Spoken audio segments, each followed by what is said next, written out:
Right,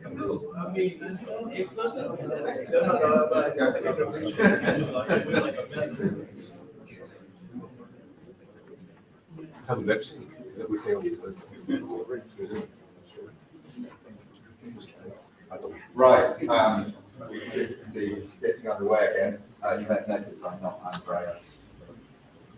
We will swap a few care sessions. I think you are. There's also been a swap in the schedule as well. So although the program says that you have your hours, the 51st in fact, except so our first talk in this session is Zare. Thank you very much. I am so grateful to Peter for inviting me here. A small piece of paradise on earth. It's my first time to Crete, and I've enjoyed it greatly. I do hope to come back very much. This is a talk about cold collision stereodynamics. My day-to-day research group that does this work is led by Dr. Nandini Mukherjee. Willie Perot was my graduate student, is now postdocing with me because he's been so excited by this work he didn't want to leave. Okay, and I have another graduate student who's about to get his PhD, and this is Howard Joe. And the work has been supported by the Army Research Office. I doubt that it'll continue that way, and unfortunately, but it's been directed by Arthur Suits, who has that program with us. So let me try. Question, of course, is, does the world care about cold collisions? Right? Okay. I'll tell you, most of the people in my department, maybe very few care. Okay, but now, should we care about cold collisions? And here, I want to very much tell you about work of our speaker who's going to follow me. This is Javier Awiv, and this is when experiment challenges theory, scattering of vibrationally excited molecules in the cold collision energy regime. And I want to quote from him. Is it okay if I get away from this? Let's try. Okay. So let's see what this says. I'm going to read it to you. The last decade has seen substantial advances in the exploration of inelastic and reactive collisions at collision energies in the cold tends to need less than 1 Kelvin, and ultra cold less than 1 millikelvin regime. The Kelvin, the idea of temperature, is equating KT to 1/2 MV squared. So we appreciate what we're talking about. Okay? These advances ushered in an understanding of cold and ultra-cold collisions that is impacting research areas ranging from molecular spectroscopy to quantum simulation and computation to quantum control of chemical reaction dynamics. Cold collisions are dominated by resonances. Without resonances, you just don't see much. Quark sections are too small. As amply manifested in most of the systems studied, with a bunch of references. Okay, resonances are also present in the thermal and hyperthermal collision energy regimes. It's not the first time resonances have been seen, but obscured by background, non-resonance scattering, and the presence of many partial waves, remember scattering partial waves and expansion of a plane wave and all that. Okay, pertaining to higher angular momenta that blur the partial waves' individual contributions. We'll be showing you what we think are individual contributions from partial waves, because we limited to a very small number. Let's see if this will work. Okay, so next thing I need to tell you about is how we prepare what we're looking at. So this is the adiabatic state preparation, which we're going to call SARP. And I'm defining for you the optical field of the pump laser and optical field of a Stokes laser that goes up, comes down. You can also go up, you can go up, down, through something. And we're going to talk about a field-induced tuning. This process works very much by the effect of a Stark effect. Okay, without a shift in the energy levels, this won't happen. You sit exactly on resonance, won't work. Okay, There are people who think this is some variation of SARP, okay? David Champer may be one of them. I tell you, it is indeed related, but it's not. It's different, okay? And I'll try to convince you of that.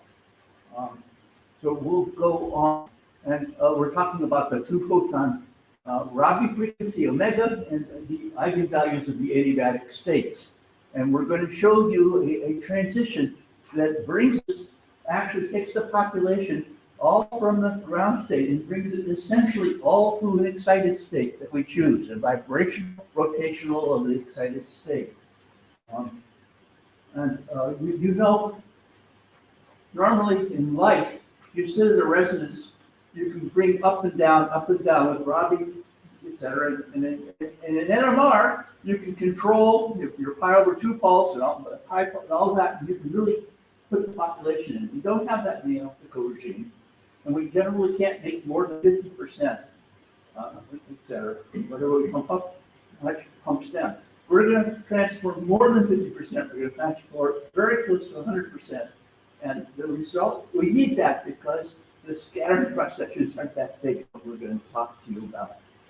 So let's move on. Here's the actual scheme. Okay, we use really 2 lasers colors here, and that's to go up to some virtual level and back down from it to where we're going, and it's not slightly off resonance. And we're going to have them of different intensity, as you see here, and it's offset in time. And it's only when they're overlapping that we make this thing work. These are single mode lasers, so that's work for us to make that happen. And that's the setup. And then there's a supersonic expansion, and we're bringing this, right here, and where we'll actually do the pulse. Later on, slightly moved away from it, we'll do resonance-enhanced multi-photon ionization, REMP, so that we can detect what's happened. Make sure whatever state we prepared, or make sure what are the collisions that take place. And so that's the idea. And then we have this all in a time of flight, in a vacuum. It's a vacuum chamber, okay? Let's go on. So I need to get you to get the sense of this. And here's 2-photon, 2-state adiabatic system set up like so. And we're going to look at this. This delta is the detuning from resonance. And here are the 2-photon Rabi frequency. And I'm telling you, we go up to this virtual state and come down. And it's by the electric field that's present on and off that we shift it, and then, hop on this elevator, hop off, and stay that floor and not be brought down again because you turned various fields off from doing that. And now let me try to see if I can do this. Okay, so now am I going backwards? Okay, sorry, I want to go forwards. So here then is our actual solutions that you see of E plus and E minus. And these are the eigenstates of the time-dependent Hamiltonian, and we can actually follow that. And I'm going to try to show you that. Here's the solutions. Very simple 2x2, a quadratic equation, which you recognize. And I'm showing you how this will go. And notice this requires the polarizability of the molecule. If I have no polarizability, I don't get a SARC effect. Okay, so I need that very much. And here we are. Recall the nature of the motion of 2 potential surfaces that cross. Okay. If the motion is slow, no coupling occurs when the states come close to each other or cross. If the motion is fast, the population will be mixed between the 2 states. We want to go slow, which means go adiabatic. This is the idea of adiabatic. So, wonderful femtosecond experiments we've heard about today. This is going to be run at nanoseconds. And if I could, I would run it at microseconds or milliseconds. I just don't have the ability to do that. Okay. And here we go. And here we come along. And you see, we go and move it along all the way up. there's oscillations as we move because of the effects running this. Now, and we see, therefore, the population has really shifted all the way up here, and by doing this, okay? And what else? What if we have a situation which is not so good, in which it's fast? Come here, then we go here. Now you see they split. They're mixed. That's what we don't want to happen. Okay, we don't get as much. So, so to avoid dependence on pulse area, we exploit the adiabatic change in the energies of the two states. And due to the interaction of the electric field of an intense light pulse with a two-level system, the energy of each state changes in time. And by partially overlapping two pulses of unequal intensity, we generate one avoided crossing, giving nearly 100% population transfer. And I'm going to talk about M-state preparation. And of course, that means polarization, and that'll get us to closer to our stereodynamics of the point of this meeting. This is going to be M-state preparation to control molecular alignment. And I'm going to define two terms. I'm all going to use primarily linearly polarized light. Yes, we've used circularly polarized light and so on. And elliptical polarization is actually for us a nuisance at the moment because it means less control. Okay, so I'm going to talk about it being horizontal, having the distribution look like this, or being vertical. Okay, so I'm going to talk about H-SARP and V-SARP, and you know now what we're talking about. They're the same. M equals 0 is going to be prepared in whatever final state we go to. We're going to start in the state J equals 0, M equals 0, go up to some state and come back to some J, okay, 1 or 2 or whatever we go to with M equals 0, but pointing in different ways. Okay, and so here I want to show you the composition of a pure D2 beam. I'm going to talk about D2 in this case. But everything I say can be done for H2 and HD, and in general for other molecules too, like N2 or whatever. Hydrogen's picked particularly because it's simple so that we can make contact with theory, we hope to, and it's also, as you know, great astrophysical interest. And we understand why. Here's the before state preparation, supersonic expansion. Most of it is V equals 0, J equals 0. But look, there's some in J equals 1 and some in J equals 2, and even a little bit in J equals 3. And now we prepare. And this is what we've measured. So we didn't change the amount in J equals 1 or J equals 2 or J equals 3, but we've actually moved something like 98% into a different state. Okay, and what state did we pick? We picked the state V equals 2, okay, J equals 2, and in this case, it could be M equals 0, okay? And I say we can control how the alignment of the molecule this way. I need to explain how we get angular distributions. We have a supersonic beam in the lab. However, it's very cold. We're going to look at collisions between, because there's always a velocity spread. You know, people often say, oh, I use molecular beams, are collision free. No, they're not. There's actually collisions going on in the beam itself, a small amount, not much. But since we're going to have individual counts of what we're after, we're okay. We'll take the very little amount and just be patient and sum it up. What it'll happen is they will then have some motion in the center of mass, as shown here. That's the UD. It makes some angle, okay, theta. And what will happen is the velocity will change according to this very simple formula. And since we're doing time of flight, by looking at the time of flight profile, okay, we will therefore get the angle, the angular distribution. So this is not the same as velocity map imaging, which is wonderful. This is a different way of getting angular distributions. And these are now reactions that are happening in a single supersonically expanded molecular beam. Okay. And so measurements of the D2 plus, because we're doing it by REMPE, okay, gives the D2 plus angular distribution for which we then know what's happened. And again, our experimental setup, I'm now trying to recap what we've done. I'm trying to show you that this is our preparation scheme. This is actually what we'll see in terms of an angular distribution. These things we're bringing together in different alignments with respect to each other. And as I say, this is the collision process that we're looking at. So hopefully you have the idea of the experiment from this. I better be careful about time. Okay. So let's go on. And now comes a next idea. This is an idea of gating.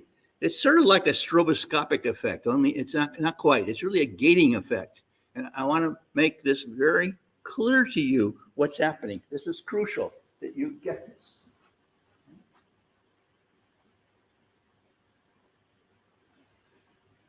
Here we have our D2 beam, and we can prepare it either this way or this way, okay? H-SARP or V-SARP. And we are going to either probe about 100 nanoseconds in this region, or we're going to go 500 nanoseconds away to do our REMPI of the process. And here are the distributions we see for the V2 J equals 0. We know it's J equals 0 because remember, REMPI is state selective. Okay, and what do we see? Measured time of flight distributions of scattered D2 J equals 0 for A is the H-SARP and B is the V-SARP. And these are alignments at delays of 100 nanoseconds, that's the red dots, and 500 nanoseconds, that's the blue dots. We notice that this one just sort of goes away, okay, really down. This one holds together, and it's this one that I'll be most interested in at the end. But it looks very much like this one at the beginning, okay? And that's the type. That's what we're seeing. And this is the time of flight in nanoseconds, and this is showing you the nature of it for which we are going to get angular distributions. So the schematic at the top shows the SARP preparation of a defined region of the molecular beam. That's the orange spot. As the delay is increased, the spot propagates downstream and spreads out. Only those scattering products within the small REMPI volume, purple spots, are detected. And please notice that this is changing its shape. This may make you think, oh, somebody can't draw a circle. It's not true. There's spread going on. Okay, and we want to get into that as to what's happening. Let me now advance this further. So in H-SARP, the total number of counts drops by 90%, while for V-SARP, it drops by only 40%. Look at something that you'll really see. Amazing to me, anyways. I'm simple about this. I can do this. Compare this to this. And we're seeing a stereodynamic effect, which is very large. Do you follow what I'm saying? Now, we heard from Frederick Merck, who unfortunately has left us now, about the fact that you could look at the D2 molecule or H2 or any of those as being a quadrupole. It's really being positive at the outside, negative where the electrons bond, okay, and positive again, and that positive, negative, positive. And we're finding that sideways, come on, don't do that. Where did I go now?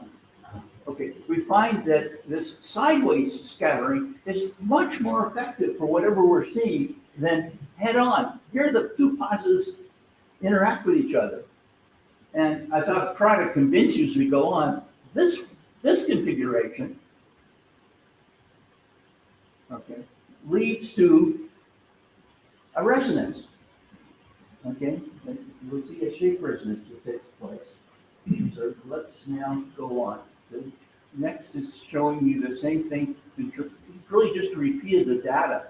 It's showing you the ratio of the counts in this case. And we're seeing something, I don't know, 4-to-1, okay? As being the dynamic effect. Now, I've played with stereodynamics before, and I was really thrilled when I saw a 10% effect. I'm showing you a factor of 4, okay? In this. It's pretty big by being able to control both reagents that collide. Okay? Let's go on. And what do we have here? Showing you the same thing over again. And I'm pointing out that in A here, the velocity distribution of the prepared D2 and the unprepared, okay, at 100 nanoseconds. But what happens in B?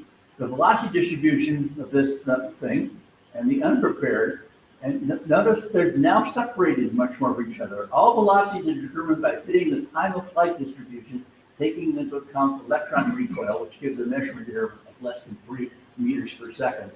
We do have that happening. Collision speeds for both the aligned and unaligned are dash curves. Okay, this is blue curves at the 2 delays. These curves are generated by convoluting the velocity distributions given in A and B. The only substantial change is in the collision speed for the aligned collisions at 500 nanoseconds. All 3 curves are within our measurement there. They should see what it's like. Great.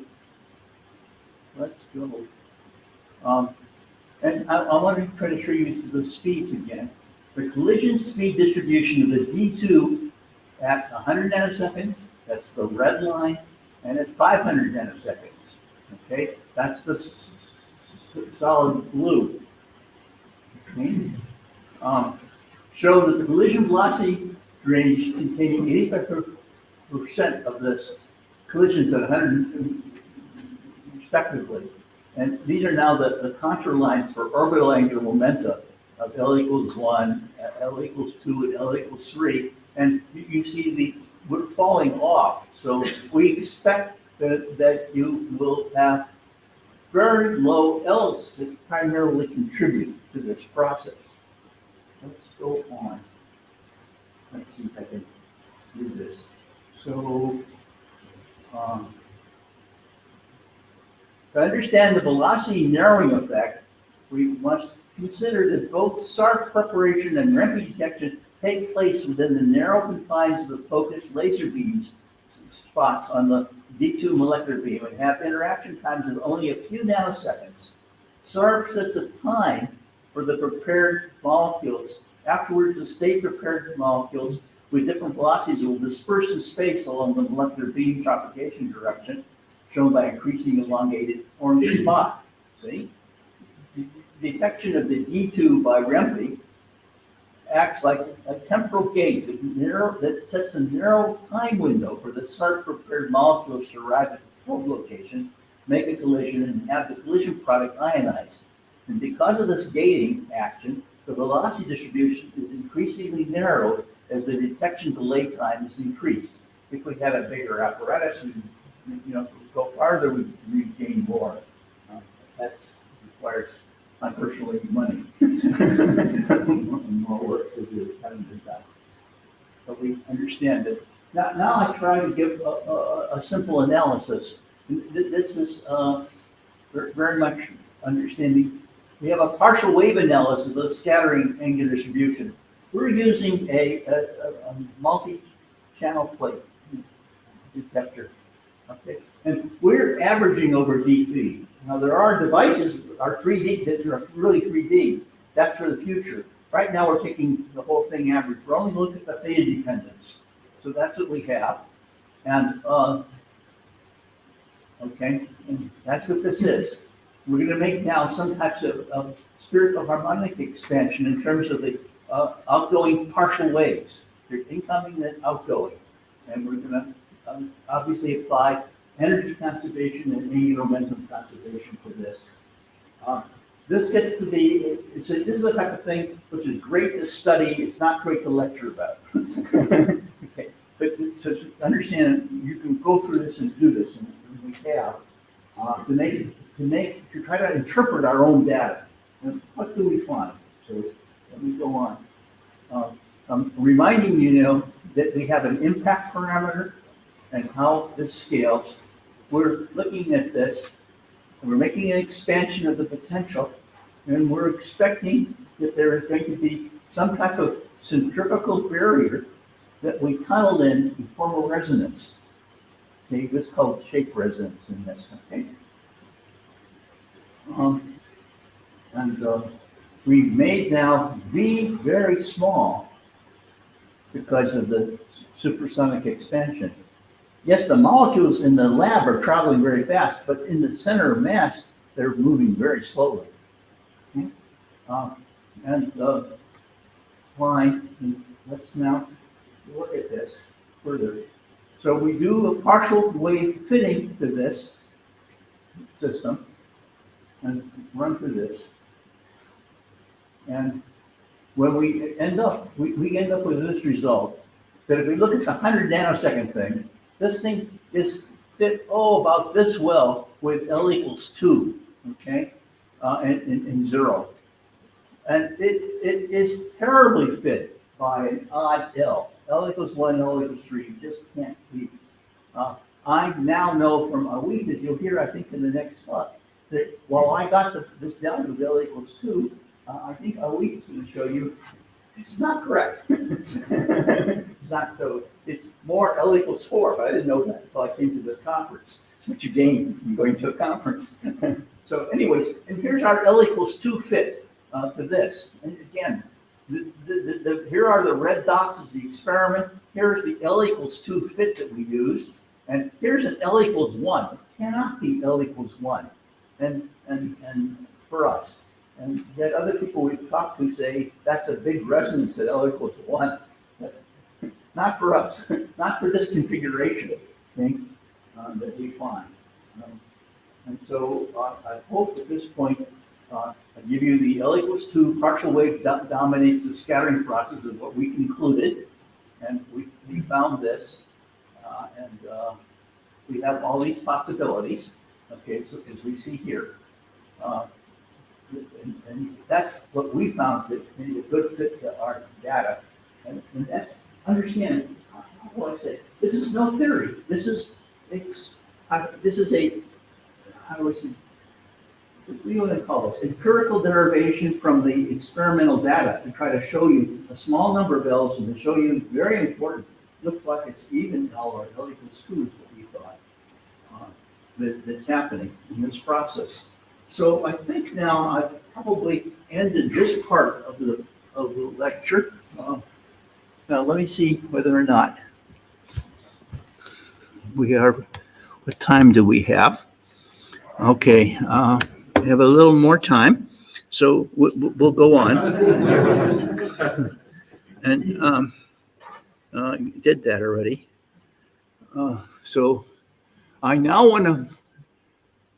So this has been published, and we see this dramatic change in the scattering rate.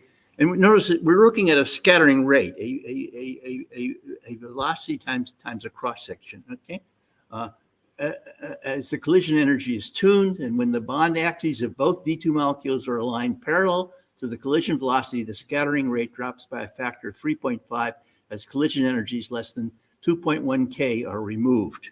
Okay, as it narrows up. And I'm now going to switch gears to give you one more experiment, a different experiment, but related. I want to remind you of the classic double-slit interference effect. Everybody learns this, I think, in terms of trying to learn interference about what goes on. Whether you use photons or electrons or even carbon-60, you get diffraction, right? And you get this interference pattern. And so while we're not seeing a fringe pattern, we observe interference in reflected, okay, in scattering. This is caused by the SARP preparation of a coherent biaxial state. And I'll define for you what I mean by biaxial. It'll actually be a system which will make with our light entangled, okay? And I need to explain what we do. Here, we're going to simply bring us, okay, from J equals 0 up to a J equals 0 again of our virtual state. And then we're going to use light that is polarized perpendicular. So it's a combination of left and right circularly polarized light. And that makes us go to +1 and -1 of the J equals 2 state. And so the result is we produce this biaxial state, okay, in which we've really put them together with phase. Now, if we were to make elliptically polarized light, we could vary the phase. That's another approach. But right now, we're going to take this as what we're doing. And I now just want to show you this. This is the preparation of a uniaxial state. That's easy. You've seen that already. That just makes a pure state. And if you make it the other way, well, then you can use some rotation matrix and bring it back to showing you that it's another combination. I need to get this clear. Again, this goes back to things that some of us learn early on about density matrices. How to describe this with a density matrix. In one case, the uniaxial state always can be diagonalized. It always can find an axis system for which there's just one on the diagonal. Okay. But if you make a biaxial state, and look at that, see the biaxial state? There's no way to diagonalize this. It is entangled, okay? So choosing the quantization z-axis along 45 degrees, we can diagonalize the uniaxial state, but not the biaxial one, okay? And now I show you, here's the positive and negative velocity contributions, okay? Collision velocity and our angular distribution. And I'm showing you that if you sum the two, it's not the same as the biaxial state. They're different. And so you really have set up a molecular interferometer. And it is, the slits are within, you know, that you're talking about, are within the molecule itself. And so I thought that's fun. And again, I think that's general, so that one can set up coherent phenomena that way. And that has been published in 2021. And so we have used two coherently coupled quantum states, creating a single quantum entangled state to form a double-slit molecular interferometer. And to demonstrate the interference effect, we have contrasted the scattering angular distribution from the biaxial state with that from two uniaxial states put together. They're not the same as I showed you. And so we have shown how scattering can be controlled using phase coherence rather than population in this process. So many other possibilities and much more fun to be had in the area of stereodynamics. The effect is general and can be extended to other molecules. Thank you so much.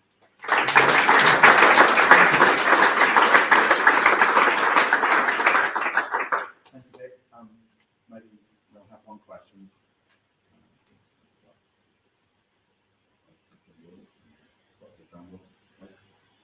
In your 500 nanoseconds, how many of these molecules actually have Not many, and we're looking at we're using about an hour or so to collect the data. So most of them most of the time we see no signal. We've arranged it that way so that we don't see multiple collisions. So it's not often. How do you? And we can count the ions from the detector. Okay. Okay, I think we should move. Thank you. If you can talk a bit later. Could you, what needs to be done? Thank you. Good work. Yeah, I checked it. What do we need to do?